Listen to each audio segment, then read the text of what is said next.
Hello everyone. Today is Thursday, December 30th, 2021. Ethiopia gets $515 million from coffee export in 5 months. This article is taken from Ethiopian Monitor. Ethiopia has bagged over $515 million from coffee export in the first 5 months of the 2021-2022 fiscal year. The figure has shown a $240.81 million increase as compared to the same period last year.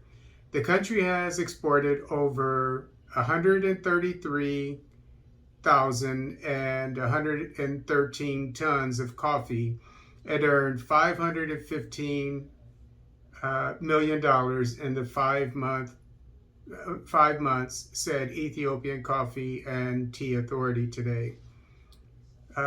This is a note that I came up with. This figure shows that each coffee farmer received $1.75 per pound for their coffee, which is a good rate. That's a living price. It's a price that farmers can live with, and it's enough for them to live well, which most coffee farmers do not receive, and therefore, which is the reason why most of them are poor around the world. I'm a coffee expert, and so this is actually something that I've been fighting for the last 10 years. And I've actually been fighting for $2, but $1.75, you can't complain about that. The authority also said the sector has managed to attain the target set for the period by 123% and 114% in terms of volume and revenue. Germany remains to be the major market for Ethiopian coffee export. The authority said 25%,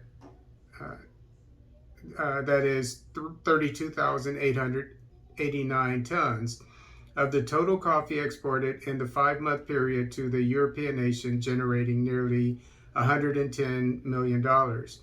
According to the authority, more than 66.31 million birr worth of 19,287.87 tons of coffee have also been exported to Saudi Arabia in the same period.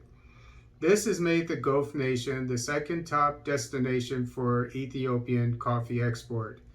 Belgium has imported 13,252.26 tons of coffee worth $55.02 million from Ethiopia, taking the third spot. And this, I'm sure, these three countries, they, by I think a little bit more than half of Ethiopia's coffee. Ethiopia is a large coffee producing nation, and in case you didn't know, coffee originated in Ethiopia. And Ethiopian coffee is some of the best coffee in the world. And these three, the largest buyers of Ethiopian coffee, they're willing to pay a premium for gourmet coffee, like the coffee from Ethiopia, and I'm sure that has a lot to do with the premium price that they got, the Ethiopian farmers, for their coffee. But this is a good example of how the agriculture sector of African countries throughout Africa, even on the West Coast, when it comes to cassava or whatever the case may be, this is how the agriculture sector should be run. And There's another article that I'm posting today about tea sold in or exported or not exported in Kenya recently. It's actually sort of the opposite of this. It is actually the opposite, but it's a story about tea exports or lack thereof, and this one is a story about coffee and the receiving a premium for coffee because uh, I would assume I could be wrong, but judging by the things that Prime Minister Abiy has done, I would imagine he has his hand in this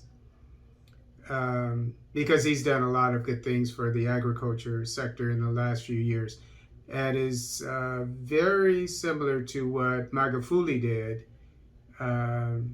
about a year before he passed away, maybe a little bit more than that. Before that, um, he he bought. There was an auction by Indians in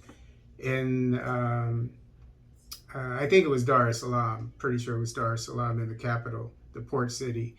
And the cashew farmers were they were demanding a price, and the Indians, the importers, didn't want to uh, pay pay that price. And so what Magufuli did was he sent them all back to India, and he bought the cashews, and I think they ended up buying the cash. He paid the rate that he felt that the Indians should have paid, that they weren't willing to pay. So he paid the farmers, sent them home, and then I think the Indians had to end up buying the cashews at the fair rate from the Tanzanian government, and that's exactly what is one of the themes of the book that I'm writing about coffee producing countries around the world.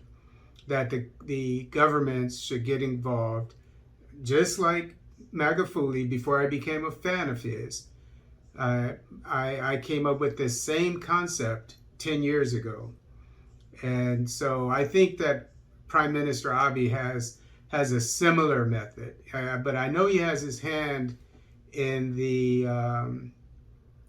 agriculture sector, similar to Magufuli.